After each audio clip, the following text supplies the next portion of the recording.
Ladies and gentlemen, pay attention. This is your boy, the coach from the WWE. I would like to welcome you to the very first wrestling podcast in the world to take you on a weekly deep dive into classic matches along with legends of the squared circle. Enjoy the discussion. Enjoy the back and forth.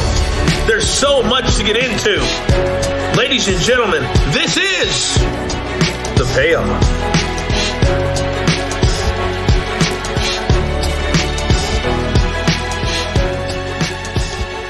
Welcome to an all-new episode of The Payoff. I'm Tom. That's Jeff. We're here to cover the greatest match in Rikishi's career. Jeff, how the hell are you doing? Yeah, we're running out of 2021 here. Like, it's just we got a couple weeks left of the year, but we got I would say 4 very good matches to close out 2021 though, and this is the start. I'm excited. Good. I am too. I think you and I just came across this match in our notes and we're like, oh shit, I forgot that happened. We got to cover that, right? Yeah, this is one of those where we found it and then we were, so people at home know we've got a list of 400 matches. We're not going anywhere, but every once in a while you look at one and it's like, how the hell did we not cover this yet? And so we're going to Armageddon 2000. I'm ready. Me too. Let's get right into the build. Oh, it's time for the build. All right, we're here at the Birmingham Jefferson Civic Center. And from what I understand, this is one of the nicer sports venues in Birmingham. Driven by it a few times myself out on the road there. It's not that bad. Yeah. Have you really? Yes, I have. Yep. Absolutely. You know what's funny is I have too. It's right by the airport. You drive past it going to Alabama, right? Yep, exactly. Go to Tuscaloosa. Okay. Yep, I'm going to UA. Yep. Made that drive. Yep. December 10th, 2000, because I think one time I drove by it and there was a wrestling event coming up. I think there was a concert when I drove by. Yeah, it's very noticeable, but yeah. This place holds 14,000. We get a buy rate of 465,000. My God, that's just a lot of people spending, $30-40 for really what was a one-match show. Yeah. Really hard to believe. I mean, when you think of what AEW is doing now, and they're getting not even half that, sometimes a third of that. So, I know in some ways, the business is better than it's ever been and people are watching differently. I get all that, but it's just crazy that at a time when ECW is running pay-per-views, WCW is still running pay-per-views, and WWF was running pay-per-views. Okay. And it's in December, which is kind of a shitty no man's land month for WWF, and it's a B show. And you had Starrcade and an ECW show in the same month. Despite all of that. And it's not great card, which we'll get into. It's a terrible card. 465,000 buys. Yep. Absolutely insane. All right. So show starts off. The Radicals, Dean Malenko, Eddie Guerrero, and Perry Saturn defeating Team Extreme, Jeff Hardy, Matt Hardy, and Lita working with the boys. 8 minutes. William Regal keeps his European Championship against Hardcore Holly. Val Venus defeats China. So 3 matches in, and 2 of them have been intergender. Chris Jericho defeats Kane in a last man standing match. So Jericho's still working here 21 years later. Speaking of still working here 21 years later, Edge and Christian winning a 4-way match to get the tag team championships.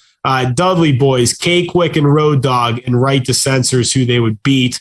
Chris Benoit is going to beat Billy Gunn via submission to win the IC title. So 2 changes here. Then Ivory retains her women's championship against Molly Holly and Trish Stratus in, wait for it, 2 minutes and 12 seconds. You got to piss quick for the bathroom match. Yeah. Give Divas a chance. Yeah, you barely could go to the bathroom. And then the reason we're here, the main event. So again, lousy card. And if you look at the star ratings, Meltzer agreed. show sucked. But the match we're going to cover did get some great reviews. And I know it's a long match, Jeff, so let's quickly go through the build, and then we can talk more about everything that was happening then during the match as well. So how did we end up with 6 guys in a Hell in a Cell match at the December pay-per-view? Yeah, it was a lot of crisscrossing, a lot of storyline. And so just the overall overarching, kind of theme here was you had who at the time was the champ, Kurt Angle, the Undertaker, Triple H, Stone Cold, The Rock, and Rikishi in this Hell in a Cell match. Pretty much what it boiled down to is, just a couple of months prior, No Mercy, Kurt Angle won the championship from The Rock. It was a no DQ match. He then retained the title against The Undertaker at Survivor Series. And then it was also a 4-way match at Rebellion against The Rock, Rikishi, and Stone Cold. So all of these, really the storylines at the top of the card were just involving all these guys. And so it was actually at the time who was Commissioner Mick Foley who announced that this would be a 6-man Hell in a Cell match. To kind of get into just a little bit of what was happening here and some of the build and stuff like this, like Triple H, he had actually, if you remember, and I had actually forgotten about this, that giving Angle the concussion, actually, it was, if you remember, it was the botched pedigree. The table actually broke. This was at SummerSlam. And so I had forgotten about that. You had, them just having some back and forth, McMahon getting involved, Benoit involved. And then this was at the time too, if you remember, we got to go back a little bit here, but the storyline with Austin getting hit by the car as well too. And this will play into a little bit with the aftermath of, at the time. I did it for The Rock. I did. Yeah. And so you thought that you had Triple H being at fault, Triple H, we weren't sure, but then there was also Rikishi admitting to it to kind of get over, along with The Rock and things like that, that Rikishi was helping The Rock to get over. And so, Kurt Angle through a lot of this, he was, really at the middle of the year, it was Team ECK, if you remember, Edge, Christian, and Kurt, some storylines with the, Stephanie as well too, and the love triangle with Triple H, and then again the angle with the car as well too, that that involved Rikishi and things like that. The Rock had the title for most of 2000 and kind of dealing with that. If you remember, there was actually the Rock Triple H Iron Man match with Shawn Michaels as the guest referee, and so we had that for a little bit. Actually it was The Rock. He won the title of King of the Ring. And so, which at the time was in June. And so they were kind of, had that as well too. Really, these guys just kind of in each other's universes for the better part of 2000. I've got a page full of notes here, but it really just, and Undertaker too, at first he was feuding with Kane, and then he challenged Kurt, like I said, at Survivor Series. And then, really just these guys had I say not even a feud, really. They were really the top of the card, which even all these guys just absolutely stacked. You list these names off like we would do a Mount Rushmore, all these guys could be on a Mount Rushmore, even Rikishi, why not? And so, loved Rikishi on that too. And so these guys just being involved, having different matches really for the second half of 2000. And it really, oddly enough, there was some extended storyline here with who hit him with the car and all this other stuff, but it really just made a lot of sense of, for once of hey, we got all these guys, they're all feuding with each other. Let's just throw them in a Hell in a Cell and see what happens. And that's what we get today. Yeah. And in a lot of ways, I'll save this. I'll save it for the show. Yeah, we got a long match. We got stuff to talk about. Yeah. Yeah, we got a long match to cover. So, all right. Fire up Peacock. 2 hours and 8 minute mark on the dot of Armageddon 2000. That's season 2. 2 hour, 8 minute mark. Jeff, are you ready? Let's do this. All right. When I point to you, you're going to hit play.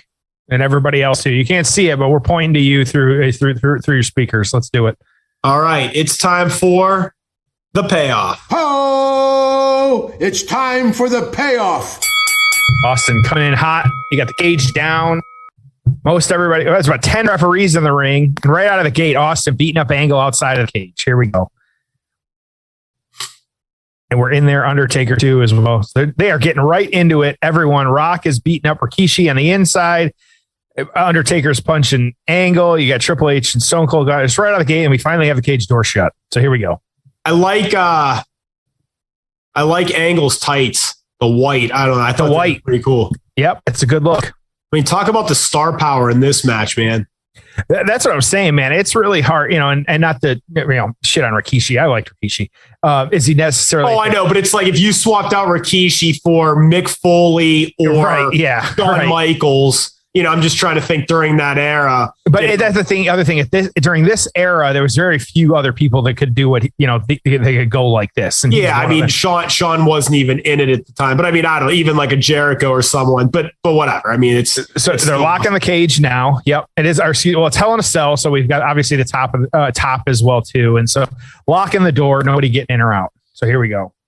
Well, and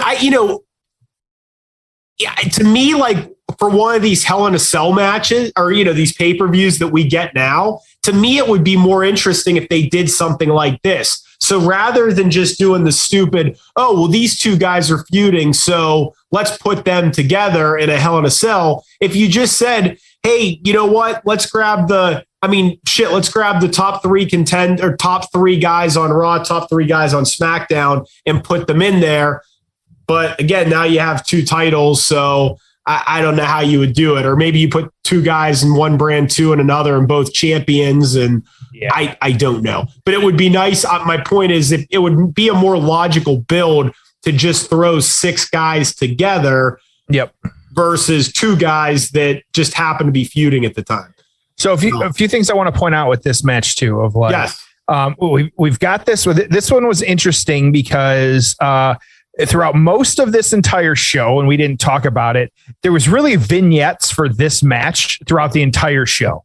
That's what Meltzer said. Meltzer was like, felt like they were trying to sell the show the whole time. After the show, during the show, which nothing wrong with that. But at the same time, it was very much this match was what you were paying for. And like we talked about the card, it just wasn't there. So at the time, and I've got the notes here, this is almost $600,000, which was like at the gate, which was an all-time record gate for pro wrestling in the state at the time.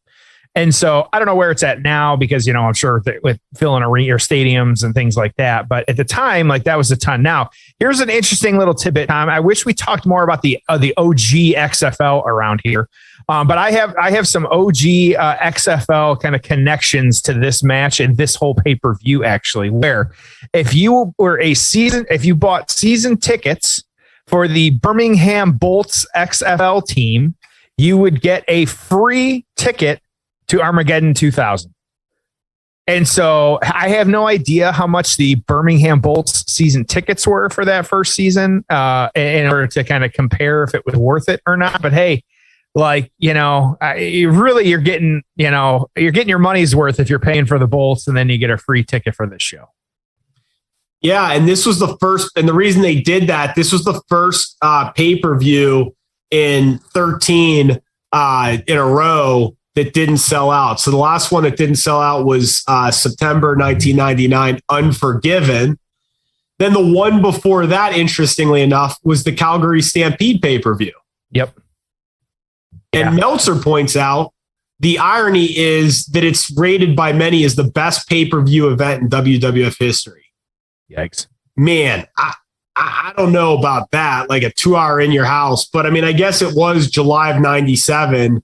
So I don't know. I mean, I don't know if I'd call it one of the best pay-per-views ever, even though it did have a fantastic match. Maybe at the time, that who knows? Like, it's I was actually thinking about this in the car today. If we haven't really, I used to always say on the show, like, we're going to go back to like that time frame and stuff. And in 2000, like, at the time, like, the only people you probably wanted to see on this card were these people. So it almost kind of, trying to kind of think of this from a different angle. Like, if you say, hey, you got all these, these other matches, but if what you really want to see is this main event, I can understand why people would want to buy a ticket. And you wanting to, like, you didn't know at the time, but they obviously they worked here. They're about to do 30-minute match. And so I think when you're doing that, though, like, and these guys, like, I get to see all the superstars I want to see in one giant Hell in a Cell match. Yeah, I'll drop, $50, $100 on a ticket. Who cares?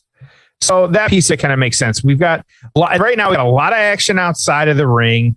You got just everybody's kind of trading back and forth and stuff like that. There's nobody in the ring actually right now. There is the gap between the ring and the cage though, where they're kind of fighting each other and stuff like that. And they haven't really, I say traded who they're fighting. You got Rikishi and Rock, you got Angle and Taker, and then you got Triple H and Stone Cold going at it, just like they were at the start here. But a lot of action on the outside, still just kind of happening. Ton of action on the outside, and this is a really good match, man. There's just a lot of good stuff happening. Not a bunch of monkey flip high spot bullshit, but just six guys just kind of beating the shit out of each other. And which credit where credit's due, those are some really good Kurt trunks. Yeah, they're the singlet. Excuse me, I like the look too. Yeah.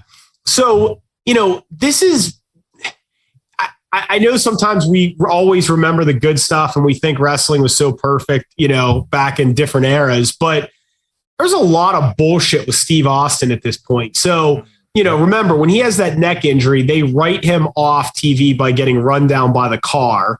And then, he has his neck surgery done, which was scary. I mean, they thought maybe it was the end of his career, but he ends up coming back. And then we find out Rikishi was the one that, did it. So then he ends up in a program with Rikishi. He called it the worst storyline he was ever involved in. He hated it. Yeah. Yeah. So then, get to WrestleMania 17 and then we're turning him heel. All right. And that was just a train wreck. WrestleMania 18 is against Scott Hall. He's hurt again. He takes his ball and walks home because he didn't want to work with Lesnar. And by 19, he's having his final match. So, we forget that, I don't know, that, after maybe 99, when he got hurt, not that he wasn't involved in some good stuff, but not a lot of great stuff. And I don't know, it kind of felt like with the injuries and stuff, Vince had moved on from him. Yeah, it's weird too, because this was a time where I was watching wrestling every week. Like this 2000, there was no stopping me and I was bought into this. And so as much as looking back on it, it's God, some of this stuff was just really weird. And you were talking about the buy rates at the time too. I know I didn't buy this show, we at my house, I'd invite friends over and we'd watch some of the bigger shows. I remember we were buying WCW at this time too, but as much as we can hindsight complain about this, I was watching this every week. I didn't give a shit. So busy December because you had Starrcade, you had this, and you had ECW putting on a Christmas theme pay-per-view on December 3rd. And, it got good reviews, but people were thinking ECW might not even make it till the first of the year. But they said everyone did get paid for this show. Really watered down roster. The main event was Steve Corino keeping the ECW title over Justin Credible and Jerry Lynn. Well-reviewed match. That was the main event? Yeah. I mean, it was a watered down show, man. The show was not that great. I mean, it got decent reviews because, ECW, everyone's still going to beat the shit out of each other. Pedigree from Triple H to Rikishi going for the pin. So as a reminder, it's not elimination style. It's just one pin. So the Rock breaking the pin up. Interesting too. I pulled up a list here too. This was actually the last Hell in a Cell match too for almost a year and a half. The next one after this would have been the Judgment Day Triple H Chris Jericho match, followed by Brock and the Undertaker at the No Mercy 2002 match. And so there you go. You were doing this match once every 18 months and it meant something. Right. And so previous to this, you had the Triple H Cactus Jack No Way Out, and it was in February 2000. And so, it was really, 97, there was obviously the first, 98, there was 3, 99, there was 1, 2000, there was 2, 2002, 2, 2003, 1, 4, 1, 5, 2. So you were from 97 and really 10 years later, 2007, you had 15 Hell in a Cell at big pay-per-view matches. And that was it. Which again, go ahead. No, go finish your thought. I was just going to say, like you said, like the mystique of the match, which even Survivor Series, which, God, like, we're on the back half of it now, and we didn't talk about it a ton before, but like zero, even when you've got all your wrestlers coming out and saying, we want stakes, there's no stakes. Like there isn't announcing the teams like they did. And, wrestlers like would have been nice to have some matches or some qualifying matches. I'm thinking to myself, like, yeah, it would have been why is it? And we complain about this. I'm sure it's difficult when you're in the room itself, but like, how hard is it for one of your, say, big 5 pay-per-views anymore? If you're adding Money in the Bank, how hard is it really to just, build a little bit to it? I mean, nothing in regards to announcing the teams. I remember I was in line at Chick-fil-A when I messaged you about the teams, because I was watching it because the line was taking so long. It's just like, is this really like, yeah, I remember that more than anything that happened with anybody involved. Just ridiculous. So add some stakes to it. It's just ridiculous nowadays to not, have that. This show got 65% thumbs up, 15% thumbs down. This was far and away the best match. I mean, really the only decent match on the show. Just crazy to think that like this was the top of the mountain at the time, because the next one after this would have been the Rumble, right? Yep. And have that. And so and that Rumble, that was Stone Cold won that one.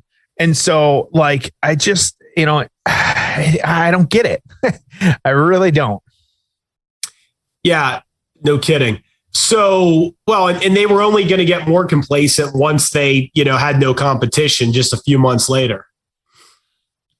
All right, so now we got some shenanigans. You got Vince and Patterson and Briscoe out. They're going to try and rip the cage door off, which, yep, there we go. Ripped it right off the hinges. Dealing with that. Backing up the construction truck into, close to the ring and stuff like that. It's just shenanigans happening here. And this was, Vince did not want this match. That was something we didn't touch on in the build of this one.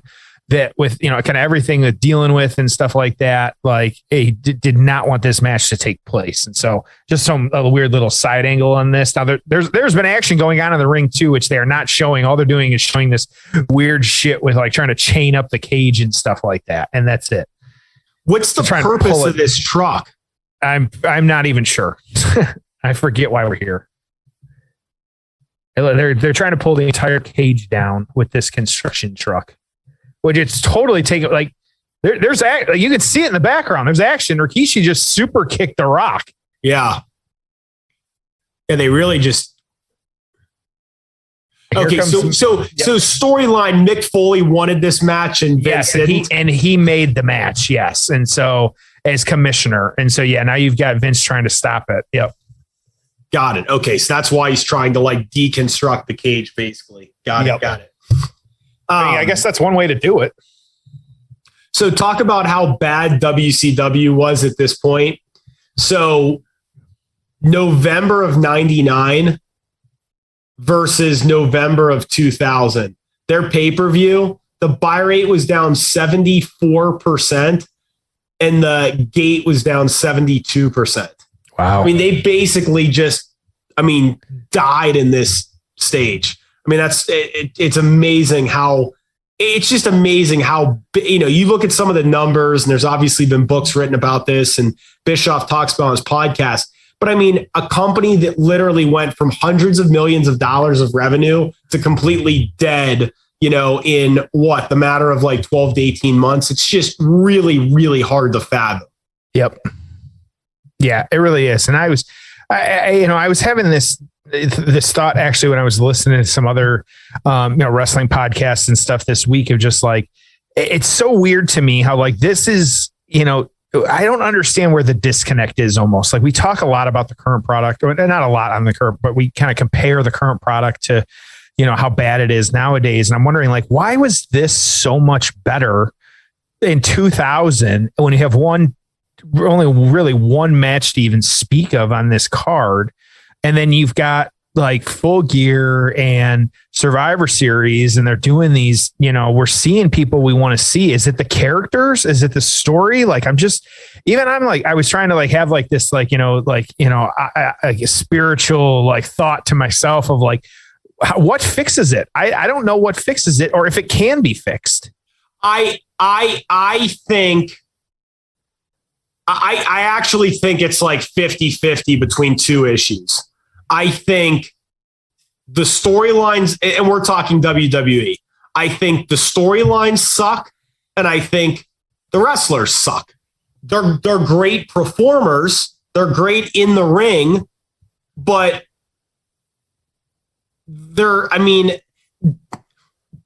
honest to God, do you care about Big E? Not really. Okay, you like him, right? I mean, he's nice enough guy. He's funny to watch. Yeah, like you're that, happy for him. Yeah. Okay. Right. Holy shit! And breaking our Triple H throwing Austin through that construction strike. They're wrestling at the top of the ramp now. There's broken down cars back. Yeah, there. broken down cars is the set. Which great set again. And they're just kind of bouncing each other off. There's about 4 or 5 cars that are just kind of set there, kind of like blown out from like as if Armageddon had happened. That's what I think. I mean, I think if you look, if you look at, well, what's the difference between WWE and AEW right now? Well, AEW has more people that I care about. I like watching Daniel Bryan. I like watching CM Punk. I like watching Omega. I like Hangman. I like the Buck. Their roster I really, really like. And there's a lot of differences. They don't all look the same. They're not all the same height with long hair and, wrestling the same style. So I like the storyline. PC product, right? Yeah. I mean, I like the storylines and I like the superstars. I like Miro. I like Makala Black. Why can't I pronounce his Malachi Black? My goodness. That's okay. Long we'll get day. there. Yeah, I mean, you go down the roster: Darby Allin, Sting, Jericho, Inner Circle. I mean, I really like all of the guys. I want to like Ricochet, but what's there to like? McIntyre, he's okay. He's going for a rock bottom on top of the car. Top of the car, yeah. He's really just getting the shit kicked out of him. Low blow there. Yep. There was an interesting, and I'm based out of Indiana. You understand what I'm saying, right? I think absolutely it's both. I mean, is WWE's roster, is it terrible? God, no. I mean, they got a ton of great talent that can wrestle. I just think the booking and the characters suck. Yeah. Well, and there was an interesting article in the Indy Star. There's your pedigree on top of the car too, instead of the rock bottom. The Indy Star had an interesting article, or someone had the article about how there was a bunch of the Colts players at it was the Raw before Survivor Series, and they showed them, and they all had Austin t-shirts on, and the article was making the point of like, that's great that you're showing your fans and that they're involved in stuff like that, but the fact that they're wearing the t-shirt of a wrestler who in his, this was his prime 20 years ago proves that you have not built stars like you needed to. Maybe Cena, throw Cena in there, maybe even if they had Roman shirts on and stuff like that. But I know, but what are the shirts you see? You see Hogan, NWO, yep. Austin 316. Which sidebar, I think there is a gigantic market for anyone that wants to produce non-black wrestling t-shirts. But anyways, I had a hard enough time trying to find a shirt that wasn't black. So for my show, when I went to Dynamite. What shirt did you wear to your AEW show? I special ordered a Adam Cole shirt. It said it was navy. It was a dark navy blue. Because I had something a little bit different. It said all about the boom, and it was like a silhouette of Adam Cole doing the point to himself. Nice. And so, I wanted something a little different, and so that wasn't necessarily in the shop. And so I was thinking about that next AEW show I go to, what I'm going to wear, dude. It's an important decision, dude. I may just go straight up AEW shirt. There was a lot of Punk shirts, which yes, I did go to the Dynamite just before Full Gear. Which again, I sat right on the aisle. I had friends texting me like they could see me and stuff like that. It was a great show. It was the Go Home Dynamite before Full Gear. It was the first wrestling show I'd been to in 18 months, which I realized it was actually 2 years. It was a Dynamite that I had went to before that. And so, it's just a great time. Like I didn't have a voice for a couple of days after. You got to put your COVID fears aside some point. Like I went and got tested after the fact, a couple of days later, just to make sure I was safe and stuff like that, which negative. But yeah, like dealing with that type of stuff, it was a great time. And I like just to go back and have a wrestling show again. And so I missed it. I really did. Like, and you can't, you and I know, like, unless you go, it's hard to describe being there and just, taking it all in. And I was really glad to be back. Well, I will tell you, you and I, it took me a while to get around to watching Full Gear, but I mean, great show top to bottom, nothing bad on it. Really, really good. But it's interesting. You said the buy rate was down from the last one, right? Yes. Yeah. That was what I was reading, that it was down from what they expected. It was still higher than pretty much every other show or every other AEW show. Yeah. I'll try and find it real quick, but yeah. Well, and I mean, what's it going to take for them to, their TV ratings are pretty flat. I mean, it's not like they're rapidly growing. And the question is, where do you get new fans? How do you get new fans? Right. Are you going to get more than 1 million people watching the TV show? Are you going to get more than 200,000 buys? I mean, is that the cap? And then you try to get the best TV deal you can, and maybe you start a network. Like, is that how this thing goes? Or are you going to, get more? The other thing, Jeff, I found interesting was I think it was CM Punk came out recently and said there are no casual fans left in wrestling. Yeah, I saw that too. Somebody said that. Yeah. I have two thoughts on that. Is that true? Or are casual fans just only watching shit on like YouTube and Twitter? I think that you have to take that, and we're climbing the cage now, Triple H and Austin. I think you have to take that into account, because I don't go back and rewatch. Like, if I miss it, I miss it. Like, I'm just going to catch either clips or like our, Payoff news feed has all kinds on Twitter of, wrestling news and stuff like that. So I can catch it. And the telltale sign for me is, plug them here for a second here. I wake up and, a lot of times I'll check cage side seats on like Mondays and Sundays or Tuesdays and Saturdays to see, what happened. If there's like one post, I know that it was a terrible show. Like, sometimes there will be one post for what happened in a 3-hour Raw, and that's it. And I was like, okay, well, I have no desire to figure out what happened. And then there's sometimes where even like a Dynamite for 2 hours, so it's like 4 or 5 posts. It's like, what the hell? And so, because they're moving storyline. Now, sometimes it's flipped too, but it has been a long time since like there's been a heavy WWE like news day like that. So we're teetering on the top here with Triple H and Austin as well too. Hard to believe Austin after a neck injury is up there. I mean, I know it's relatively safe, but kind of hard to believe. Flipping him off. Here we go. Oh, don't you think? Oh, absolutely. Like, taking the risks. Yeah, for sure. So here you go. Okay. So this is some great statistics here. So this pay-per-view, Armageddon, did 465,000 buys. Here we go. The 145,000 estimated pay-per-view buys for Full Gear was down 29% from the 205 estimated buys that All Out generated in September. However, Full Gear still drew the second most pay-per-view buys in AEW history, topping the $135,000 buys the AE Revolution drew in March. And Double or Nothing had 115. 205 and to drop to 145 is a big drop. And that was a stacked Full Gear card too. Yeah. I mean, it's just, again, it's $50 freaking dollars. I mean, is someone going to just part ways with $200 a year for these shows? Yeah. And how many are watching I mean, I've been ordering them, but when they first started airing, I used to just watch them on YouTube the next day. Yeah, because they're out there. I was like, you know what? It's tough. It's kind of grainy and stuff. I'd rather just pay the money and be able to watch it. But so I'll ask you this: in 2 years, are we going to have a network for AEW? Yeah, I just assume that Paramount or HBO, some of the ones that are tied in with Turner. I think Paramount is, but I just assume one of them is just going to say, look, let's grab your pay-per-views and your archives right? And add it, and we'll give you, how much are you making on these pay-per-views? So let's say they're doing 200,000 buys times 4 times 25, because they're splitting it with the payroll provider. So if they're doing 200,000 buys, they're making 20 million on their pay-per-views.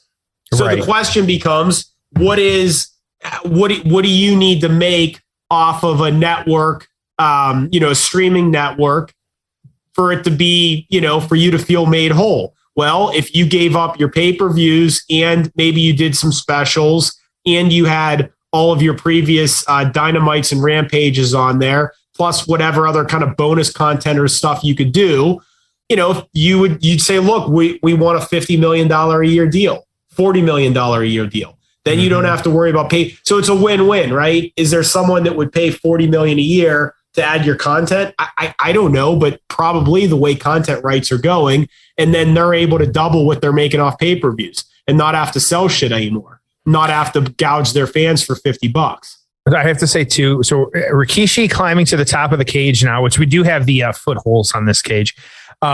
Rikishi is winded after climbing to the top of the cage, which I can understand that as a big boy. After 20 minutes here, you had 6 guys up on top of the cage now for a while, and Rikishi and The Rock are now making their way up there. I don't want to lose sight of your casual comment or casual fan comment here, because this goes back to, that was a straight to the head chair shot from Undertaker to Angle. I don't want to lose sight of, who was it? Nick Khan made the comment about like, we're fighting sleep or whatever it was. There's so many hours in the day for content and stuff like that. And people laughed at him when he said it, because it's just a crazy comment. But I guess when you're in his role, you kind of have to think crazy like that. So, it really, I'm not I don't watch that way. Like, I don't even watch much on YouTube anymore. And so, I just don't. And so, it's what are you fighting? Like, and part of it is, are you bringing back the relapsed fans? Like, there was some talk of that for a while with AEW trying to do that. I think that at this point too, like, who comes back? Like, who comes, either if they don't already have them, like, who else could you bring back to AEW that's going to bring WWE fans in? Like, even with all the releases and stuff like that, you figure maybe there's 3-4 names that are left out there that are unsigned by AEW with like people that could wrestle. I'm not talking Austin and The Rock and stuff like that. Like, but who could make the transition over that would get people to change the channel? The other thing too is I to me, why I think going after lapsed fans actually makes no sense, because lapsed fans are our age, okay, which is 35 to 45 years old. Yeah, we're that demographic. Yeah. Well, I mean, so people aren't going to just be like, I haven't watched pro wrestling in 15 years, but let me watch this. No, they're going to watch Yellowstone, and they're going to watch Better Call Saul. I mean, there's only so much time in the day. We're watching this because we're hooked. We're junkies. It's an illness. But like, really, not going to just start watching this shit over Yellowstone. Right. Yeah. New season of Witcher starts soon. All right. So here comes the Rikishi bump. He's teetering. It's a big boy right on the middle of the cage. And Rikishi, everyone's on everybody's not on their feet. That's funny, actually. I was going to say, actually, a lot of them are sitting. We got 4 in the ring, but Undertaker, here we go. Here now they're getting up and going for the choke slam to Rikishi into the back of this construction truck. Just not even choke slam, just pushes him. It was filled with hay or something. I get what they were trying to do, but I just, he kind of pushed them versus jumping. Obviously it was gimmicked. Yeah. It's still, and they were too far away. I wish he just would have kicked them or something. Like, trying to do the choke slam was just kind of stupid. Yeah. Trying to be safe here. Yeah. And you got Rikishi. Here you go. Yeah. He just kind of falls off. Yeah. There you go. But it was still cool. Yeah. The look is cool there with the wood chips kind of flying up. Yeah. And he's dead now, just kind of laying in the back of the truck. And so you got Rock Austin in the middle of the ring, have a little bit of blood on the face too. I almost say this has been a weird match. Like, we haven't seen a ton of wrestling. There's been a lot. It's just been a brawl. There's been a lot happening, but there's just not, ton happening. So. I mean, these two are just Rock and Austin are just fighting in the middle of the ring now. They're the only 2 guys up, but I mean, they're just for whatever reason, man, the two of them, they just freaking meshed. Yeah, just magic. Just fucking, able to kind of put it together that way. Still going at it. Yep.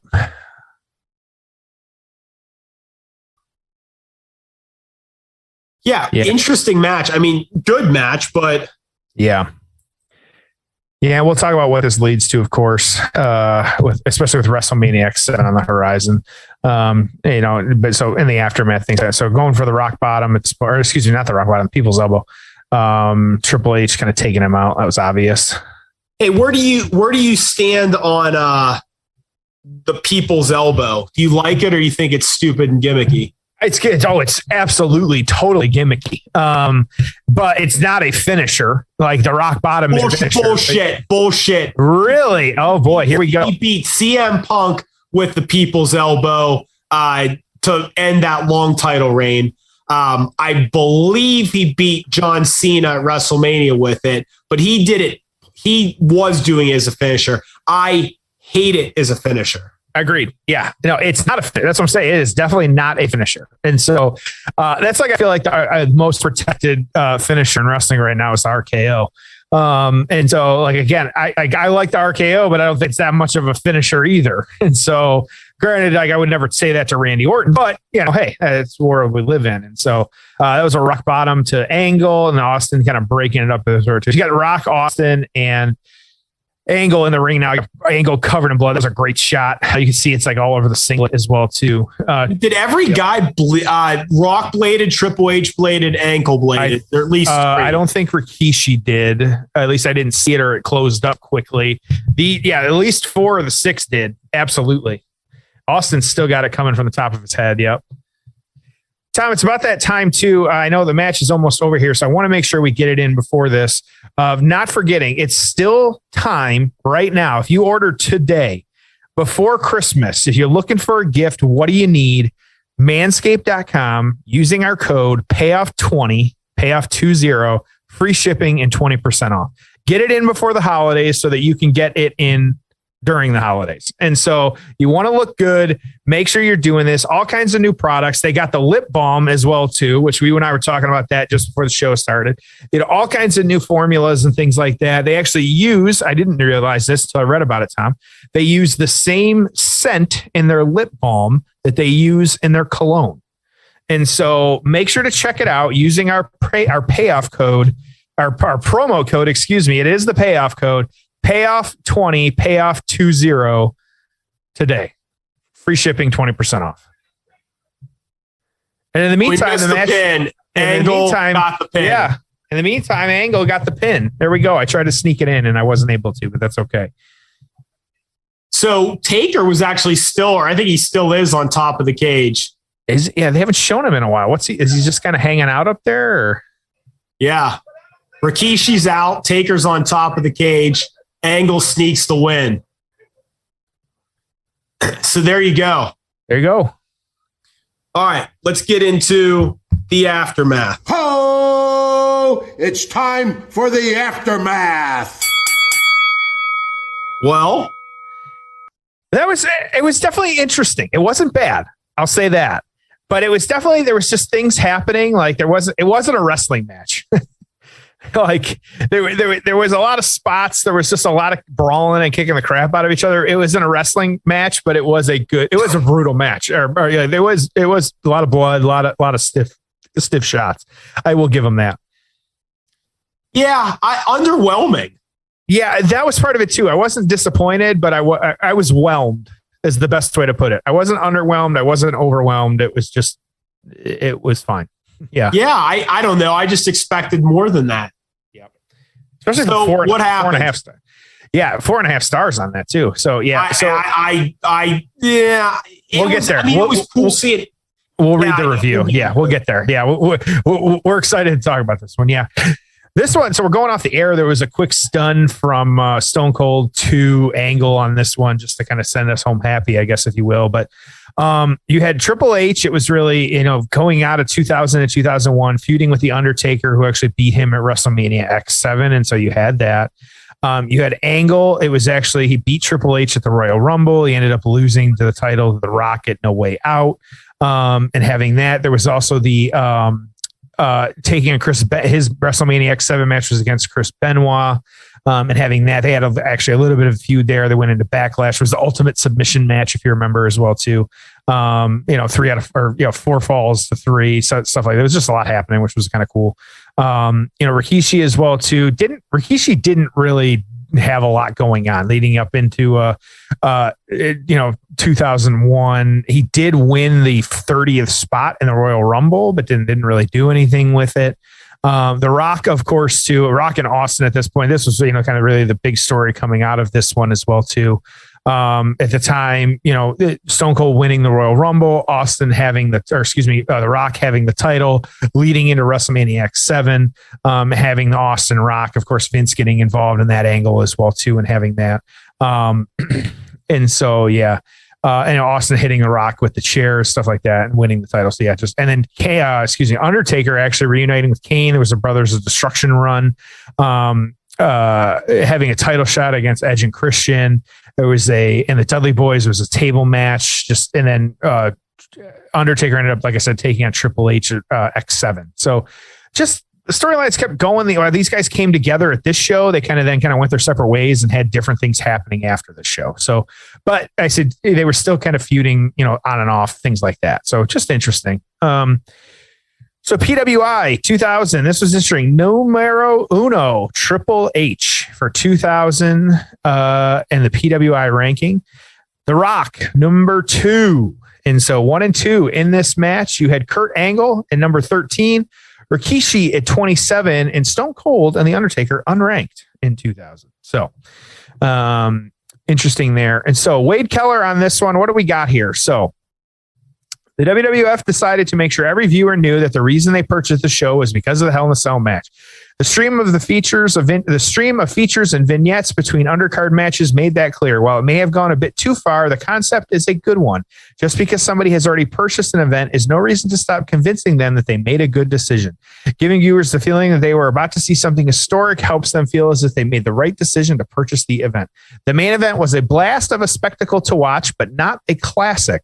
The drama of who was going to be champion was overshadowed by the drama of who was going to take a huge bump. Great point. The very good match, but that aspect of the drama disqualified it from being great in my book. Anyone can stand on a cage, teeter on the edge, and get the attention of a crowd. Show me something that takes skill, subtlety, and years of practice, not cheap Mick Foley style shortcuts. Harsh review there, but he still gave it 4.25 stars. So like you said, this one, it was thumbs up, overall the show, 191 to 45, 60 being in the middle in this one, this by a long shot being the best match of the night, from Dave Meltzer, giving it 4.5 stars. So the WWF's final pay-per-view event of the year, its biggest year, was sold as a one-match card. And even after buying the show, most of the first 2 hours of the show came across more like an ad to buy a show already purchased. After a flat undercard, there was nothing where nothing was terribly bad, but nothing was particularly good. That dragged at times because of too much hype that could have been best served being on a Sunday night heat. The main event finally took place. As good as anyone's expectation of a Hell in a Cell match with the 6 men, this turned out much better, to the point it may have been WWF's best match of a year that had a lot of strong pay-per-view main events. Okay. You want to go first? You want me to go first? I'll go. 6.5. It was underwhelming. With that amount of star power, in such an awesome era, I just expected more. And I mean, there was a lot of plunder and stuff, and I don't know what I was expecting, but it I don't know, just didn't do it for me. The Rikishi spot was a little too choreographed. Like, maybe just don't try to do it. So I wasn't a fan. I was to say, you are just not feeling it. Yeah, no, I wasn't. What about you? Well, and this is what I agree. I think Wade said it better than I said it. And so that the drama of waiting to see what happened overtook the match. Because I said it a few times without realizing it. This was like, there was stuff going on in the ring that we weren't seeing. Like Vince and Foley just disappeared there. And so we were waiting for the spot on top of the cage. Like, there was just, I feel like it was as I like to joke sometimes, it was an anticiparection. We were just anticipating for what was going to happen, but then when it did come, it was kind of a letdown. And so, like, it's just, I don't understand, like, why we couldn't have gotten, whether it was that was just how they produced it and that was what we got. Like, yeah, I'm going to give it a 5 or 5.5. It just, again, I wasn't like you. I wanted more. It was like, depending on what you were looking for, like, this could have been a great match, because there was some brutal spots. The guys were really going at it. There was some blade jobs, but there was some stiff chair shots. But overall, like, it for me, they kind of played it safe a little bit here. And so, but if you put yourself in 2000, this was a gigantic match. And so, but hindsight, as we say about a lot of books and movies and TV shows and stuff like that, it's just, time did not serve it well. It does not hold up well. No, and maybe it's one of those, I know sometimes I hear Bruce say this on his podcast of, we just like it better when it's one-on-one. And I'm like, sometimes these multi-man matches are just, it's just a little too much. I mean, if it were Rock Austin, would it have been better? If it were, Austin, Angle, I don't know. Maybe not, but it's like a really good build to two guys that just beat the shit out of each other may have been better than this. So just because it was a little confusing, and then sometimes it's tough to, know who you're cheering for and keep following all of it. Well, and you look at too, like, while this match took place, look at what we got at WrestleMania X7 too. Like, so, and like how that card was. And so it did lead to, this was the stepping stone to greater things. Who knows? But so, okay. Well, I think even though, we may not have left, this match happy, I still think we can send everybody home happy. Yep. All right. Well, we'll see you next week. If you're still doing your Christmas shopping and haven't finished yet, Payoff 20, load up, all great stuff. We love it. We use it. And I know many of you do as well. So Payoff 20 on manscaped.com, 20% off, free shipping. And we'll see you next week on an all new episode of The Payoff.